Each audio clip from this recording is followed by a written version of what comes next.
First of all I welcome mister Harshal from गिज़मा university. और मैं आज इनसे जानना चाहूँगा ब्लॉक अकाउंट की। तो ये बेसिकली ब्लॉक अकाउंट जैसा कि कनाडा में जीआईसी अकाउंट होता है, सेम वैसा ही होता है ब्लॉक अकाउंट, लेकिन उसकी डिटेल्स क्या हैं, कितने पैसे जाते हैं, कितने पैसे स्टूडेंट को मिलते हैं, और ये कैसे खुलता है, कौन कौन से बैंक्स इसके लिए अथोराइज्ड हैं, और कितनी अमाउंट, और इंडियन करेंसी में वो कितनी अमाउंट बनती है। Bells Overseas, the sound of your future. अगर आप ब्लॉक अकाउंट की बात करें, जैसे सर ने बोला, बिल्कुल जीआईसी का ही रेप्लिका है ये, लेकिन ब्लॉक अकाउंट जो है आपका खुलेगा 11,208 यूरो का, लगभग 10.5 लाख का ये अमाउंट है।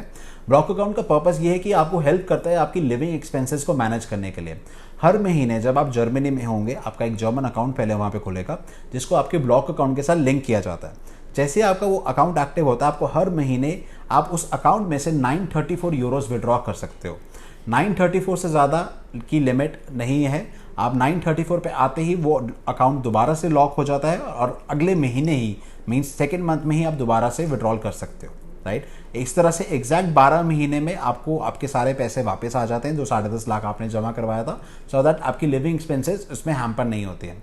अगर हम बैंक्स की बात करें तो जर्मन एम्बेसी की तरफ से 2 बैंक्स हाईलाइट किए गए हैं, that is Kotak Mahindra and capital India, जिसका एक सब्सिडियरी है दैट इज कॉल्ड एज रेमिटेक्स। तो आप यहाँ पे अपने ब्लॉक अकाउंट खुलवा सकते हैं। इसके अलावा फिनटिबा है, एक्सपैरिटो है, जो ये भी 2 एक जर्मन बैंक्स हैं जहाँ पे आप अपना ब्लॉक अकाउंट ओपन करवा सकते हैं। इंडिया में तो बेसिकली फिर ज़्यादा कोटक महिंद्रा ही चलता है। कोटक महिंद्रा ज़्यादा यहाँ पे प्रेफर्ड रहता है बिकॉज उसकी आउटरीच ज़्यादा है, ब्रांचेस ज़्यादा हैं, सो आप कोटक महिंद्रा में ओपन करवा सकते हैं। अच्छा, इसमें क्या टेक्निकलिटी होती है कि हमें उसी वक्त पैसे पूरे ट्रांसफर ही करने पड़ते हैं, या पहले ब्लॉक अकाउंट खुलवा के बाद में भी हम पैसे ट्रांसफर कर सकते हैं? सो बेसिकली आप जब अपने बैंक जाते हैं, आप उन्हें बोलते हैं कि मुझे ब्लॉक अकाउंट ओपन करवाना है, वो आपका एक डॉक्यूमेंटेशन का सारा प्रोसेस कंप्लीट करते हैं। ब्लॉक अकाउंट को एक्टिव होने में लगभग 48 आवर्स लगते हैं, या फिर उससे ज़्यादा भी लग सकता है, कभी कभी डिपेंड करता है बैंक टू बैंक। जैसे ही आपका ब्लॉक अकाउंट एक्टिव होगा, आपका बैंक आपको नोटिफाई करेगा कि आप उसमें अमाउंट क्रेडिट करें।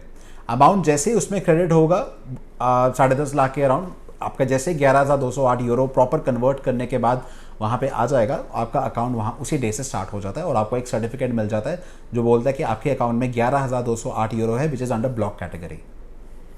ओके, और वो ब्लॉक्ड ही रहता है? वो ब्लॉक रहता है जब तक आप उसको जर्मनी जाके अपने जर्मन बैंक अकाउंट से इंटरलिंक नहीं करते हैं।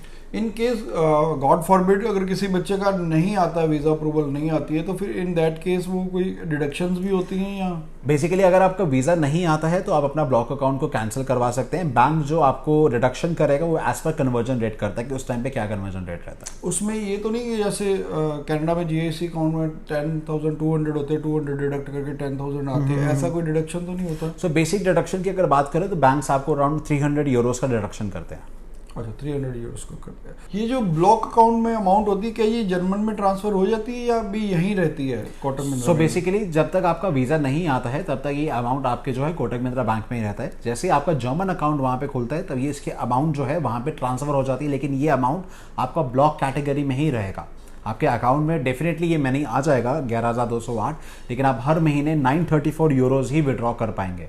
Bells Overseas, the sound of your future.